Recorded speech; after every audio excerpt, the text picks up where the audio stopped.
Bonjour tout le monde, bienvenue à ce Zoom du vendredi. Vous pourriez donner un nom autre que Zoom, hein? Zoom, c'est une plateforme que beaucoup utilisent. Euh, Bonjour, contente de vous savoir là pour le deuxième dimanche de l'année A. On a commencé avec le temps de l'Avent, une nouvelle année liturgique. Il y a 3 années liturgiques chez les catholiques, l'année A, B et C, pour faire le tour de la Bible, faire le tour des textes, faire le tour de toutes les liturgies possibles. Donc, et pourquoi je vous dis ça? Ben, c'est parce que à un moment donné, ça fait longtemps là, qu'il y a des Zooms.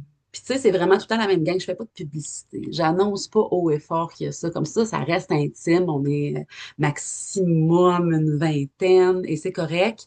Un jour, il y aura peut-être, ça sera peut-être différent, mais pour le moment, on savoure encore. Puis à un moment donné, j'avais fait un petit sondage. Est-ce que ça vous dérangerait bien gros que je médite, non pas sur l'évangile du dimanche qui vient, là, ça va être le deuxième dimanche du temps ordinaire. Deuxième dimanche du temps ordinaire de l'année A, donc 18 janvier, ça sera dimanche. Je voulais méditer un autre texte. Hein, on sait à la messe, il y a plusieurs textes tirés de la Bible. Les dimanches, il y en a un de plus, fait que il y en a 4. On a l'Ancien Testament, là, tout ce qui s'est passé des centaines et des milliers d'années avant Jésus, puis c'est pas toujours historique, là, mais bon. On a un texte, on a le psaume, et on a la deuxième lecture qui est en plus, qui est là, lui, dans le Nouveau Testament, les lettres de Saint Paul, puis tout ce qui est arrivé après le départ de Jésus, après son ascension, puis après la Pentecôte, puis tout ça. Et on a l'Évangile, du temps de la vie de Jésus. Puis on m'avait répondu, ah, c'est le fun l'Évangile, tu sais, on aime bien ça, c'est l'Évangile quand même. Donc, aujourd'hui, je me suis fiée à ce qu'on m'avait dit à l'époque, pas si longtemps, là, mais peut-être qu'il fait plus qu'un an, mais en tout cas. Donc, on va méditer sur Jean l'Évangile selon Saint Jean, le chapitre 1, les versets 29 à 34. C'est vraiment dans la suite de la semaine passée. Saint Jean-Baptiste vient de baptiser Jésus et là, on continue le récit de ça. Mais on va aussi lire un deuxième texte parce que je me garde, parce que je fais ça d'abord pour moi, puis que moi, c'est le Isaïe, là, c'est mon grand prophète préféré, mais les trois grands prophètes, parce qu'il y en a des dizaines d'autres, des petits prophètes, mais les trois grands, Isaïe, Ézéchiel et Jérémie, c'est là qu'il y a quelque chose qui vibre en moi euh, par ces prophètes-là. Donc, on va aller aussi la première lecture, chercher la première lecture dans Isaïe au chapitre 49. Isaïe 49, 3, 5 et 6. C'est très court, vous allez voir, ça se passe bien. On va tous survivre à ça. Donc, on va commencer par s'intérioriser, aller au niveau de notre cœur, évidemment. Et parce que c'est là que Dieu parle. Donc, on va aller se déposer, on va aller s'intérioriser. Je vous suggère de fermer les yeux, d'appuyer votre dos, même d'appuyer votre tête si vous pouvez, pour vraiment entrer à l'intérieur de nous, là où Dieu nous parle, là où il y a ce silence qui n'est pas un vide, mais qui est une présence qui chuchote. On va aller là. Ensuite, je vais lire les deux textes. On va commencer par l'Évangile, puis on va finir par la lecture. On va prendre quelques secondes de silence ensuite, puis ensuite, je vais vous faire mon homélie. Ensuite, on va arrêter l'enregistrement pour avoir un temps de partage et d'échange avec tous ceux qui sont là en présentiel, en temps réel. On plonge au nom du Père, du Fils et du Saint-Esprit. Amen. Seigneur, c'est toi la sagesse, c'est toi la prière, c'est toi la grâce, c'est toi la paix, c'est toi l'amour, c'est toi la joie. Seigneur, c'est toi. Et toi, tu es là. Et tu veux nous combler de toi, nous remplir de toi jusqu'au débordement, que nous puissions être pleinement nous-mêmes pour ta plus grande gloire.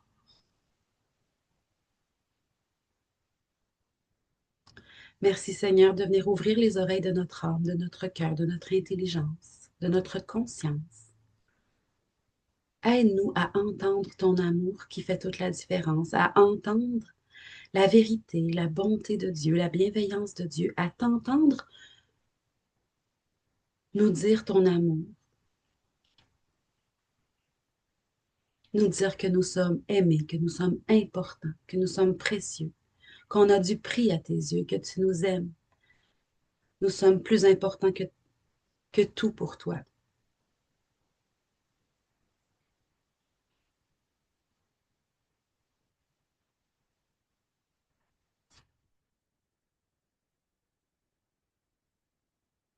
En ce temps-là, voyant Jésus venir vers lui, Jean le Baptiste déclara, voici l'agneau de Dieu qui enlève le péché du monde. C'est de lui que j'ai dit, l'homme qui vient derrière moi est passé devant moi, car avant moi il était. Et moi je ne le connaissais pas. Mais si je suis venu baptiser dans l'eau, c'est pour qu'il soit manifesté à Israël. Alors Jean rendit ce témoignage. J'ai vu l'Esprit descendre du ciel comme une colombe et il demeura sur lui. Et moi, je ne le connaissais pas. Mais celui qui m'a envoyé baptiser dans l'eau m'a dit, celui sur qui tu verras l'Esprit descendre et demeurer, celui-là baptise dans l'Esprit Saint. Moi, j'ai vu et je rends témoignage. C'est lui, le Fils de Dieu.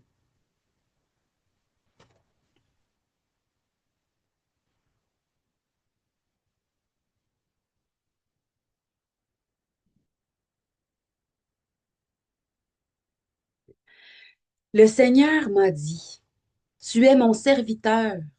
En toi, je manifesterai ma splendeur. Maintenant, le Seigneur parle, lui qui m'a façonné dès le sein de ma mère pour que je sois son serviteur, que je lui ramène Jacob, que je lui rassemble Israël. Oui, j'ai de la valeur aux yeux du Seigneur. C'est mon Dieu qui est ma force. Et il dit, c'est trop peu que tu sois mon serviteur pour relever les tribus de Jacob, ramener les rescapés d'Israël. Je fais de toi la lumière des nations, pour que mon salut parvienne jusqu'aux extrémités de la terre.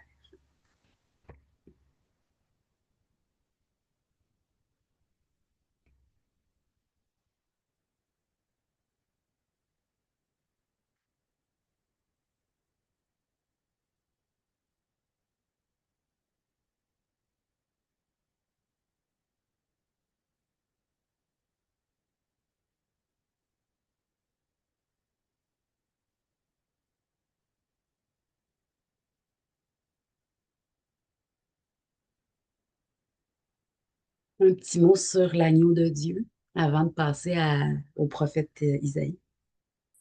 Donc, vous voyez bien que c'est la suite de la semaine passée, là. La semaine passée, c'était la fête du baptême du Seigneur. Et là, c'est encore, là, on raconte encore ça. Et Jean, c'est lui qui a dit, voici l'agneau de Dieu. À l'époque, chez les Juifs, et encore aujourd'hui, le sacrifice animal était le moyen de, d'être purifié de nos péchés. Donc, on prenait, euh, tu sais, à l'époque, c'était un signe très, très, très visible, très tangible. Je prends mes péchés et je les mets dans la bête. Et ce mouvement-là je me débarrasse de mes péchés, c'est ça que Dieu veut. Il n'y a pas besoin d'une bête ou d'un rite pour ça. Il y a besoin juste de l'intention, qu'on se sépare de ce qui nous sépare de lui, qu'on mette hors de nos vies ce qui nous sépare de l'amour, ce qui nous... Bon, c'est pas toujours si évident, là, hein, mais bon. Fait qu'à l'époque, eux autres, c'était ça qu'ils faisaient. Ils prenaient leurs péchés, puis tout ça, puis là, il y avait toutes sortes d'incantations à faire, puis de prières à faire, puis tout ça. Puis ils mettaient leurs péchés sur l'animal, ou dans l'animal, ou en tout cas. Puis là, on sacrifiait l'animal. Puis là, avec le sang, il y avait des choses à faire avec le sang, puis là, avec la chair, comment... Bon.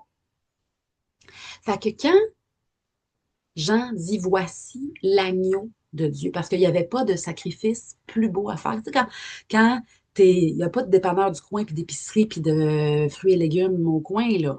On est dans un... C'est beau, là, le croissant fertile, le berceau de l'humanité. C'est très beau, c'est bien. Mais quand tu as du bétail, tu es riche. Puis l'agneau, il est une promesse. C'est un bébé. Tu sacrifies pas le petit bébé, mais la chair est plus. C'est un sacrifice comme Abraham qui a sacrifié son fils unique Isaac. Tu sais? Dieu n'avait pas besoin d'Isaac, d'ailleurs. Finalement, Isaac n'est pas mort. Il avait besoin du oui d'Abraham. Dieu, souvent, il a juste besoin de notre oui. Le reste, il le fait lui-même. Fait que l'agneau de Dieu, c'est pour dire à quel point que quand on donne notre malheur à Jésus, il le pulvérise. C'est Dieu. Il a été trucidé de la pire des façons, puis il est ressuscité pour nous dire que notre péché est jamais plus fort, là. La victoire est acquise, là. C'est juste qu'on a besoin de se le rappeler.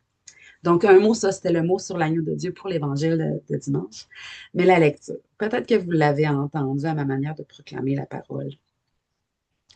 C'est un texte, puis c'est tous des textes qui me touchent énormément les grands prophètes. Puis les petits aussi, mais il y a des bouts plus techniques, moins percutants que celui-là, là. Mais Isaïe en est rempli. Si vous voulez, en tout cas, moi, j'ai peu de mots parce que c'est trop fort. Qu'est-ce que Dieu est en train de faire dans ma vie ces jours-ci, ces temps-ci, ces semaines-ci. Je t'ai formé avant le sein de ta mère. Tu as de la valeur. Et le dernier bout, OK? C'est trop peu que tu sois mon serviteur pour relever des gens, aider des gens à avoir confiance en eux, à pardonner, aider des gens à retrouver la joie de vivre, à comprendre à quel point je les aime, à comprendre comment ils sont aimés, à comprendre la grandeur de leur dignité humaine. C'est trop peu que tu sois appelé mon serviteur. Puis ça, c'est loin d'être la première fois que Dieu me dit ça.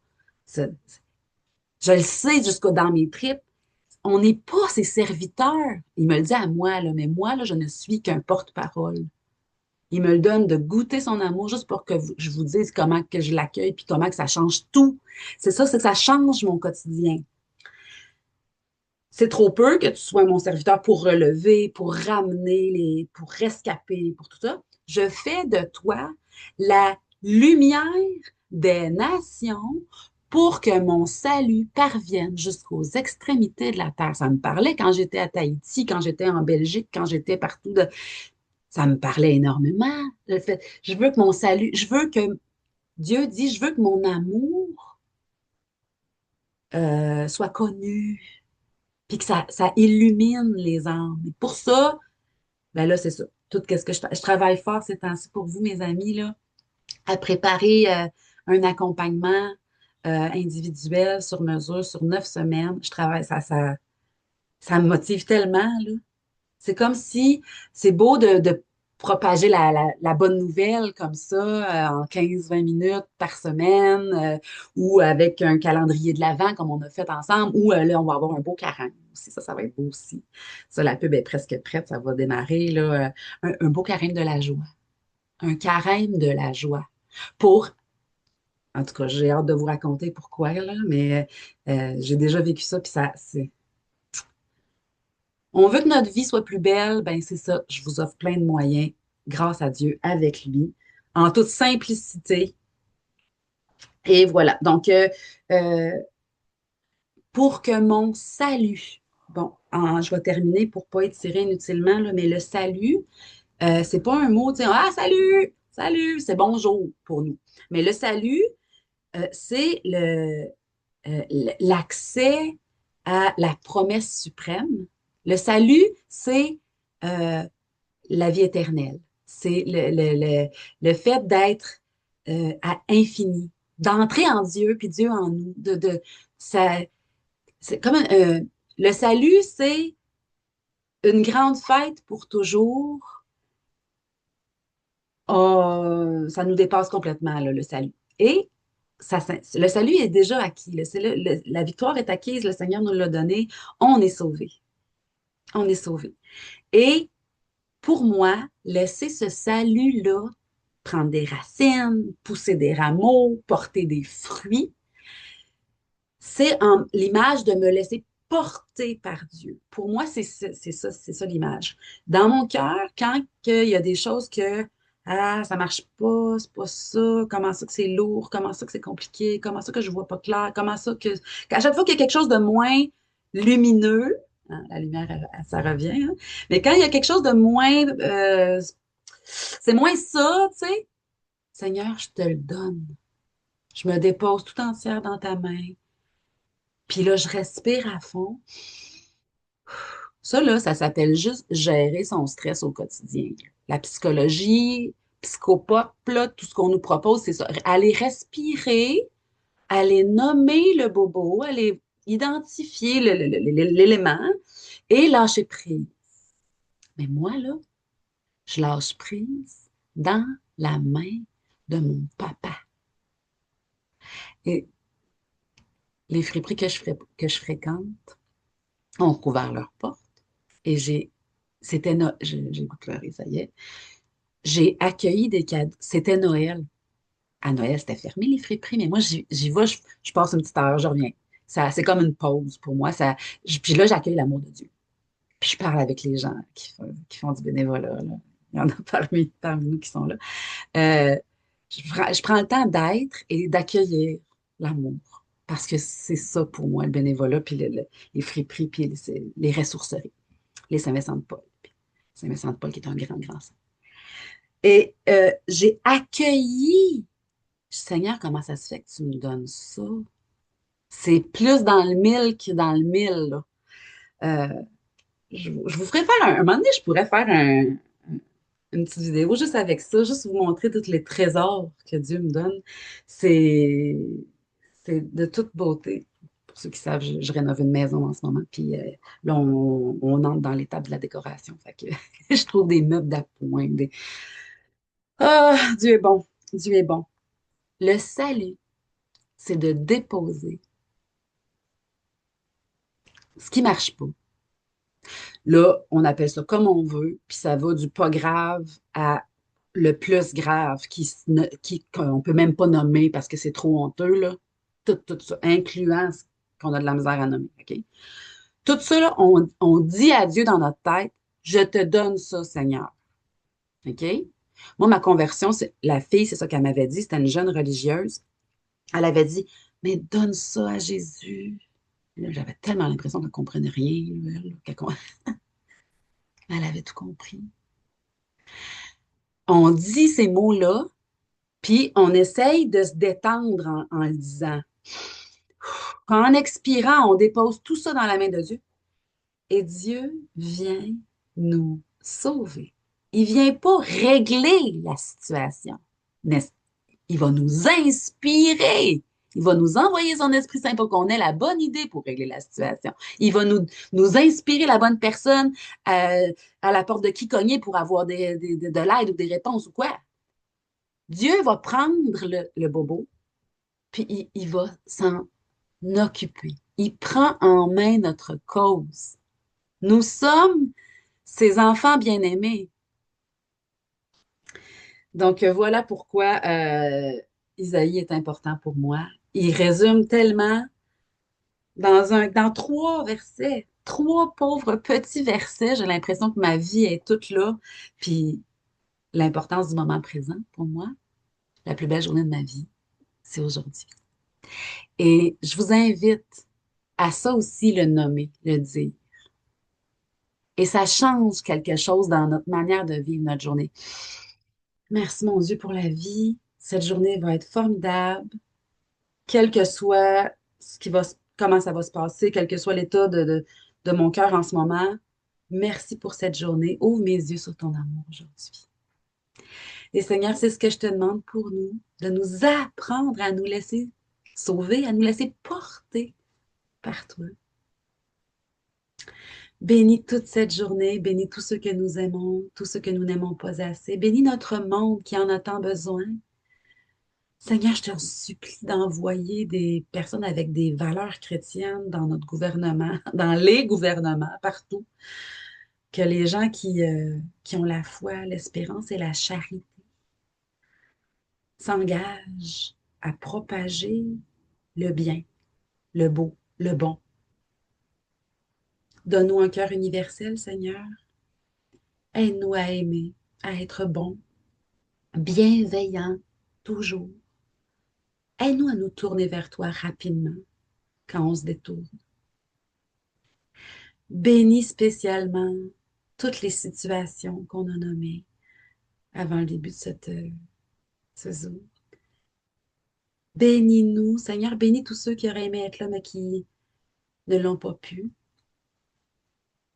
Bénis-nous abondamment, fais-nous rayonner de ta lumière au nom du Père, du Fils et du Saint-Esprit. Amen. À bientôt.